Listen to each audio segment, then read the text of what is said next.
নমস্কার, রম্য গল্পমালায় সকল শ্রোতা বন্ধুদের জানাই স্বাগত। আপনাদের সাথে আমি রম্য মাইতি। আজ শোনাতে চলেছি শিল্পগুরু এবং সাহিত্যিক অবনীন্দ্রনাথ ঠাকুরের লেখা রূপকথার গল্প চাঁদনী। অঙ্কনে মৌমিতা আর্ট ক্রিয়েশন। গল্প পাঠে আমি রম্য মাইতি। শোনাতে চলেছি আজকের গল্প চাঁদনী। কোনো গাঁয়ে এক ব্রাহ্মণ আর এক ব্রাহ্মণী ছিলেন। দিঘির ধারে তাদের বাড়ি ছিল। গোয়ালে দুধওয়ালা গরু ছিল, গোলায় ধান ছিল, পুকুরে মাছ ছিল, সবই ছিল। কিন্তু তবুও তাদের মনে সুখ ছিল না, কারণ তাদের একটিও ছেলে নেই।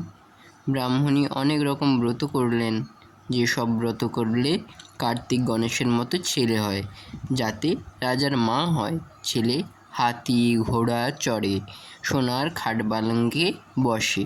কিন্তু ব্রাহ্মণীর সকল ব্রতই বিফল হলো। শেষে এক সাধুর কথা মতো চান্দ্রায়ণ করে পূর্ণিমায় এক সোনার চাঁদ মেয়ে হলো। তার নাম রাখলেন চাঁদনী।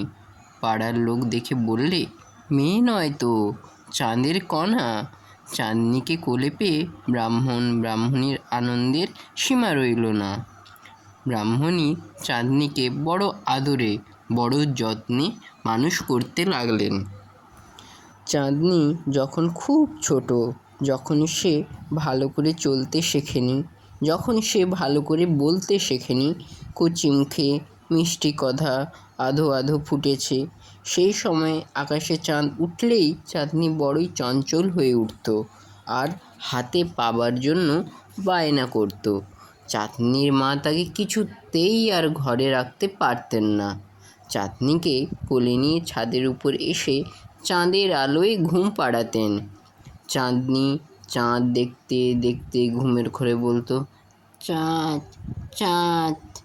মা বলতেন, চাঁদ কোথা পাবে বাছা চাঁদুমণি?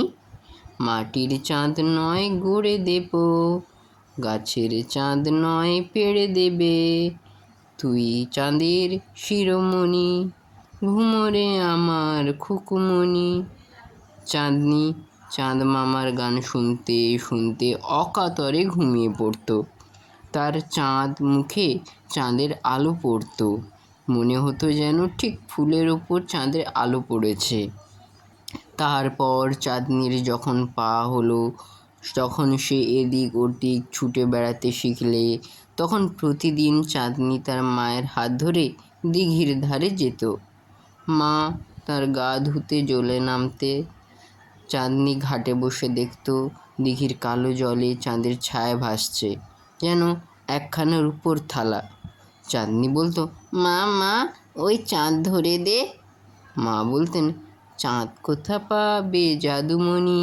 মাটির চাঁদ নয় ধরে দেব, গাছের চাঁদ নয় পেড়ে দেবে, তুই চাঁদের শিরোমণি, ঘরে চো আমার খুকুমণি। বলতে বলতে চাঁদনীর হাত ধরে দিঘির ধার ধরে ঘরে ফিরতেন। চাঁদের আলো চাঁদনীর চাঁদ মুখে পড়ত ঝাউবনের আড়াল দিয়ে, খেজুর পাতার ফাঁক দিয়ে। ক্রমে চাঁদনীর বয়স হলো। ব্রাহ্মণী তার জন্য বিয়ের কথা ভাবতে লাগলেন। মনের মতো বর চাঁদনীর উপযুক্ত কোথাও পাওয়া গেল না। ব্রাহ্মণী কাঁদতে লাগলেন। ব্রাহ্মণ বরের সন্ধান করতে লাগলেন। শেষে এক বর জুটল। তার অনেক পয়সা, কিন্তু দেখতে কালো। ব্রাহ্মণ পয়সার লোভে সেই কালো বরের সঙ্গে চাঁদনীর বিয়ে স্থির করলেন। চাঁদনীর মা মেয়ের গলা জড়িয়ে ধরে কাঁদতে লাগলেন। কাঁদতে কাঁদতে অনেক রাত্রে ঘুমোলেন। চাঁদনী সেই রাত্রে খানিক বাদে উঠে চুপি চুপি ঘর ছেড়ে বনে চলে গেল। সকালে তার সন্ধান পাওয়া গেল না। ব্রাহ্মণী চতুর্দিকে খুঁজতে খুঁজতে কাঁদতে কাঁদতে ঘরে ফিরে এলেন। রাতে ব্রাহ্মণী স্বপ্নে দেখলেন যে এক জটাজুটধারী ঋষি এসে বলছেন, ব্রাহ্মণী, তুই কাঁদিস নে, চাঁদনী চাঁদের মেয়ে, আমার শাপে মানুষ হয়েছিল, এখন সে চন্দ্রলোকে গেছে, সেখানে এক রাজপুত্র তাকে বিয়ে করেছে, সে সুখে আছে। ব্রাহ্মণী হাত জোড়ো করে বললেন, ঠাকুর দয়া করে আমার মেয়েকে একবার দেখাও, আমার বুকটা একটু ঠান্ডা হোক। ঋষি বললেন, আজ থেকে 1 বৎসর পরেও প্রতি বৎসর কোজাগরী পূর্ণিমায় দিঘির ধারে মেয়েকে দেখতে পাবে। ব্রাহ্মণী সে 1 বৎসর শুদ্ধাচার কাটালেন। পূর্ণিমা ফিরে এলো। ব্রাহ্মণী দিঘির ধারে গেলেন, দেখলেন পূর্ণিমা চাঁদ উঠেছে। আকাশে চাঁদ, দিঘির জলে চাঁদের ছায়া, ঘাসের উপর, গাছের উপর, মেঘের গায়ে চাঁদের আলোয় একটি পদ্মের উপর চাঁদনি ভেসে আসছে। কোলে তার একটি মেয়ে, যেন ফুটন্ত গোলাপ। সেই মেয়ে আধো আধো স্বরে কচি হাতটি নেড়ে ডাকছে, আয় চাঁদ আয়। চাঁদনি বলছে, চাঁদ কোথা পাবে জাদুমণি, মাটির চাঁদ নয় গড়ে দেব, গাছের চাঁদ নয় পেড়ে দেব, তুই চাঁদের শিরোমণি, ভোমরে আমার খুকুমণি। আদর করে বলতে বলতে পদ্ম ফুলটি কিনারায় এলো। ব্রাহ্মণী আদর করে বুকে তুলে নিয়ে বুক জুড়লেন। মেয়েতে মায়েতে মিলন হলো। ব্রাহ্মণ চাঁদির মেয়েকে আদর করলেন। হাসিতে কান্না রাত ফুরিয়ে এলো। তখন চাঁদ থেকে চাঁদ ডানা চাঁদনির বর এসে চাঁদনিকে নিয়ে চন্দ্রলোকে চলে গেল। ব্রাহ্মণী শূন্য মনে ঘরে ফিরে এলেন।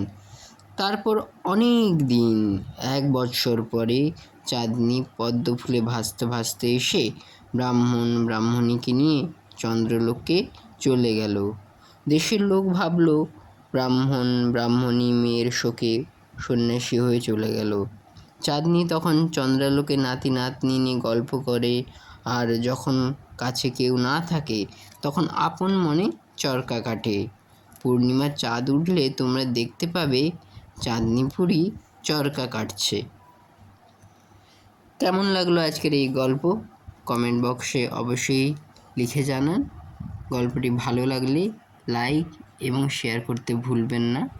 পরবর্তীকালে নিত্য নতুন নানা স্বাদের গল্প পেতে এখনই আমার চ্যানেলটি সাবস্ক্রাইব করে আমার পাশে থাকুন। ধন্যবাদ।